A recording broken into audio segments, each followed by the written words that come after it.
નમસ્કાર મિત્રો, અમારી ચેનલમાં આપ સૌનું હાર્દિક સ્વાગત છે.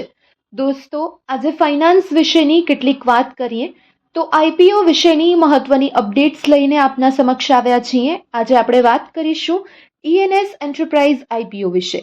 14 ઓગસ્ટથી ખુલનાર આ એસએમઈ આઈપીઓ 33 કરોડ રૂપિયાનો છે. પ્રાઇસ બેન્ડ 87 રૂપિયાથી લઈને 92 રૂપિયા સુધી છે. હવે આપને એ જણાવીએ કે આમાં એપ્લાય કરવું કે નહીં, અને એ સંપૂર્ણ એનાલિસિસ સાથે આપને આ માહિતી આપીશું. તો ખાસ કરીને આ વિડીયો અંત સુધી જોજો, કારણ કે આપને જણાવીશું કે આ આઈપીઓ ભરવો કે નહીં અને તેની પાછળ શું કારણ રહેલા છે. તો સૌપ્રથમ આપને જણાવીએ કે ઈએનએસ એન્ટરપ્રાઇઝ 2016માં નોઈડામાં શરૂ થયેલી એક ટેક કંપની છે. તેઓ digital commerce, software development, mobile apps, cloud Dave ops, digital marketing અને ઓએનડીસી ઇન્ટિગ્રેશન જેવી સર્વિસીસ આપે છે. અને 140થી વધુ એમ્પ્લોઈઝ અને 12થી વધુ દેશમાં તેના ક્લાયન્ટ્સ રહેલા છે. હવે ઓએનડીસીમાં સર્ટિફાઈડ ટેકનોલોજી સર્વિસ પ્રોવાઈડર છે, જે તેનો સૌથી મોટો પ્લસ પોઈન્ટ છે. હવે આઈપીઓ ડિટેલ્સ વિશેની જો આપણે વાત કરીએ, આપણે કંપનીનો ઓવરવ્યૂ જોયો, પરંતુ હવે આઈપીઓની વાત કરીએ તો એની ઇશ્યુ સાઇઝ છે તે 33.14 કરોડ રૂપિયા છે. પ્રાઇસ બેન્ડ 87 રૂપિયાથી લઈને 92 રૂપિયા સુધીની છે અને એક લોટની સાઇઝ આશરે 1200 શેર જેટલી છે. એટલે રિટેલ મિનિમમ ઇન્વેસ્ટમેન્ટ લગભગ 2.21 લાખ રૂપિયા જેટલું થશે.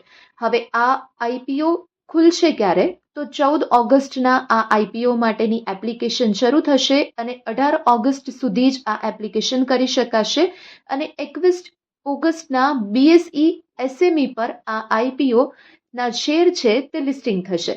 હવે આ આઈપીઓ ના રૂપિયા ક્યાં વપરાશે? તો મુખ્યત્વે man power hiring, IT infrastructure upgrade કરવામાં અને થોડું ડેપ્ટ રીપેમેન્ટ કરવામાં આ તમામ રૂપિયાનો ઉપયોગ થશે. હવે ફાઇનાન્શિયલ્સ વિશે કેટલીક વાત કરવામાં આવે તો FY23માં રેવન્યુ 7 કરોડથી FY25માં 28થી વધુ કરોડ રૂપિયાની થઈ હતી. H1 FY26માં પહેલાથી જ 28 કરોડ રેવન્યુ હતી અને 4 કરોડ પેટ. માર્જિન પણ તેના સુધરી રહ્યા છે અને પેટ માર્જિન લગભગ 14% આસપાસ રહેલું છે. ડેપ્ટ લગભગ નહીવત છે અને આરઓઈ, આરઓસીઈ ખૂબ સારા છે.